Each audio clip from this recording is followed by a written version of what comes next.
Welcome बच्चों, हम पढ़ रहे हैं विज्ञान भारती थर्ड कक्षा 8 अभ्यास कार्य पुस्तिका।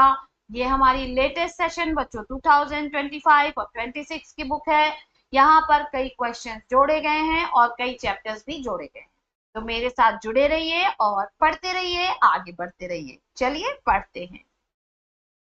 इकाई 6 कोशिका से अंग तंत्र तक। प्रश्न 1, निम्नलिखित जीवों को छांटकर एक कोशिकीय तथा बहुकोशिकीय की सूची में लिखिए।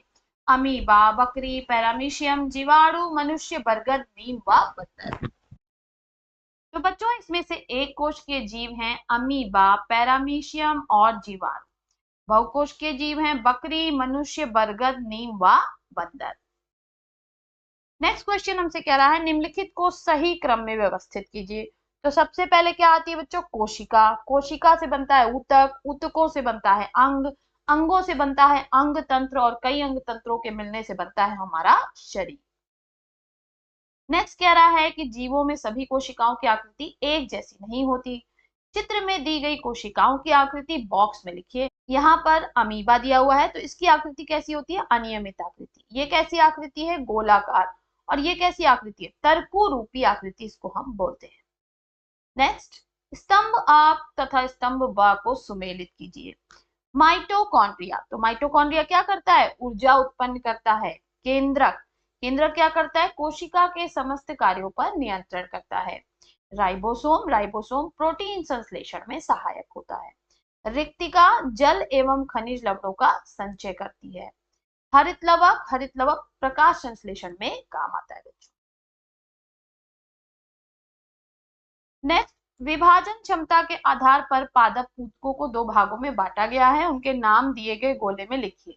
तो पादप ऊतक दो तरह के होते हैं, एक होता है स्थायी ऊतक और एक होता है प्रविभाजी ऊतक। नेक्स्ट कह रहा है पौधे के रेखांकित भागों में पाए जाने वाले ऊतकों के नाम बॉक्स में लिखिए। तो बच्चों जो ऊपरी सिरा होता है यहाँ पर पाया जाता है प्रविभाजी ऊतक। तने और स्थायी भागों में पाया जाता है स्थायी ऊतक। जड़ की जो अग्र सिरा होती है मूल रोम, उस पर भी पाया जाता है प्रविभाजी ऊतक। 7, जंतुओं में पाए जाने वाले विभिन्न प्रकार के ऊतकों के नाम बॉक्स में लिखिए। तो कह रहा है जंतु ऊतक पहला होता है एपिथेलियम, दूसरा संयोजी, पेशी और तंत्रिका ऊतक। 4 तरह के होते हैं बच्चों। नेक्स्ट, राधा के पिता पिछले माह से अस्वस्थ महसूस कर रहे थे।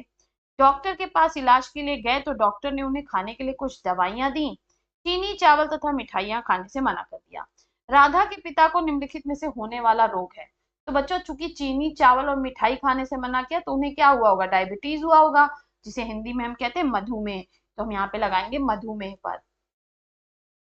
फिर कह रहा है कि राधा के पिता को यह रोग किस कारण से हुआ होगा? तो बच्चों इंसुलिन हार्मोन में गड़बड़ी के कारण राधा के पिता को यह बीमारी हुई होगी। नेक्स्ट हमसे कह रहा है दिए गए चित्र में रेखांकित भागों के नाम लिखिए। तो देखिए बच्चों यहाँ पर ये जो हिस्सा है इसको हम कहते हैं डेंड्रॉन। क्या कहते हैं? डेंड्रॉन। यहाँ पर इस तरह से, अब आपको इसमें नहीं दिख रहा है, यहाँ पर सेंटर में बच्चों इस तरह से एक केंद्रक बना होता है तो इसको हम कहते हैं केंद्रक। ठीक है, और ये जो हिस्सा होता है जहां पर ये जॉइंट्स हैं इनको हम कहते हैं एक्सॉन। ठीक है। प्रश्न 10, सभी जीवों में विभिन्न जैविक क्रियाओं को संचालित करने के लिए समन्वय की आवश्यकता होती है। कथन 1, मनुष्य में समन्वय तंत्रिका तंत्र तथा हार्मोन्स द्वारा किया जाता है। तो ये तो सही है बच्चों। दूसरा, पौधों तथा जंतुओं में समन्वय केवल हार्मोन्स द्वारा होता है।